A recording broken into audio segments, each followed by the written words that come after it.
Pekan terakhir kian santer nama-nama tokoh yang digadang-gadang masuk dalam kabinet Prabowo Gibran. Tak hanya nama tokoh, jumlah kementerian dipecah-pecah hingga jumlahnya menjadi lebih dari 34 menteri juga beredar luas tanpa kejelasan sumber.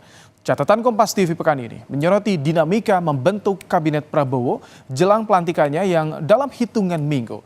Inilah catatan Kompas TV menanti kabinet pilihan Prabowo.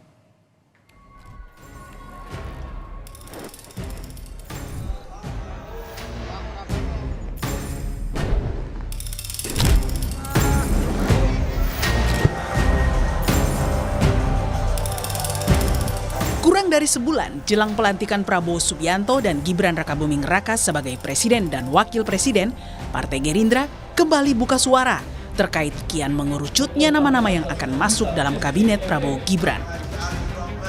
Juru bicara Prabowo Dhanil Anzar Simanjuntak membenarkan Asisten Khusus Menteri Pertahanan Syafri Samsudin dan Ketua Komisi 1 DPR Mutia Hafid datang ke kediaman Prabowo di Hambalang pada Jumat 27 September.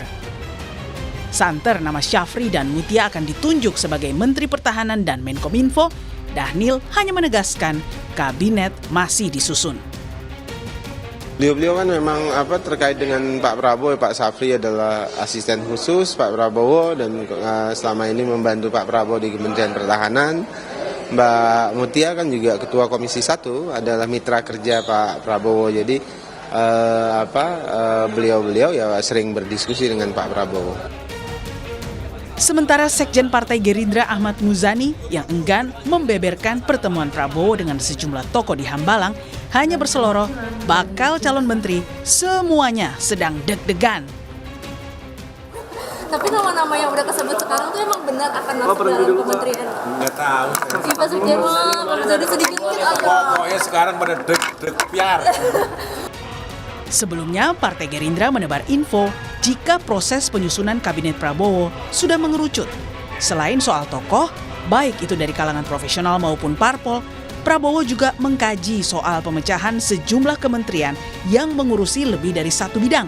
Sehingga besar kemungkinan jumlah menteri akan lebih banyak dari sebelumnya. Ya kan profesional tidak berarti non partai. Artinya ada orang yang profesional, orang ahli tapi dia bagian dari partai. Artinya ada orang memang ahli di bidangnya tapi dia secara politik terafiliasi dari satu partai politik yang berkoalisi. Ada kementerian yang dipisah, ada beberapa kementerian yang memang diganti.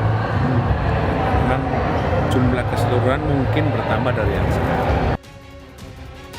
Kepastian jumlah menteri bertambah sudah diperkuat dengan disahkannya revisi Undang-Undang tentang Kementerian Negara dalam sidang paripurna 19 September, di mana dalam belait baru pasal 15 tak lagi membatasi presiden dalam membentuk kementerian yang diperlukan untuk menyelenggarakan pemerintahan. Penyesuaian kelembagaan kementerian agar lebih responsif, fleksibel, dan adaptif sesuai dengan kebutuhan zaman.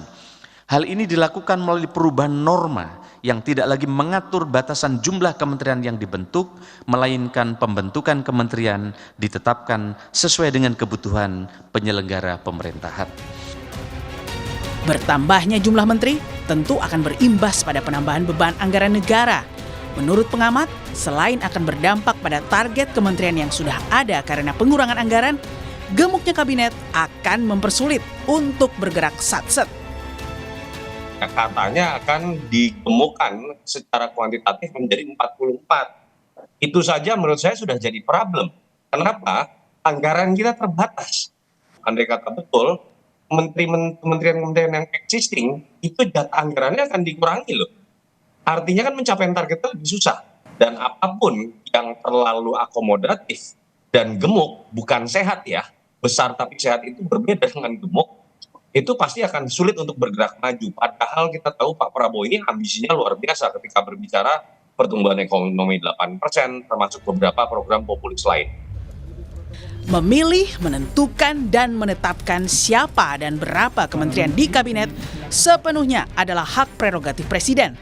Meski begitu, konsekuensi dari sebuah keputusan atas semua perubahan juga sepenuhnya di tangan kepala negara sesuai konstitusi.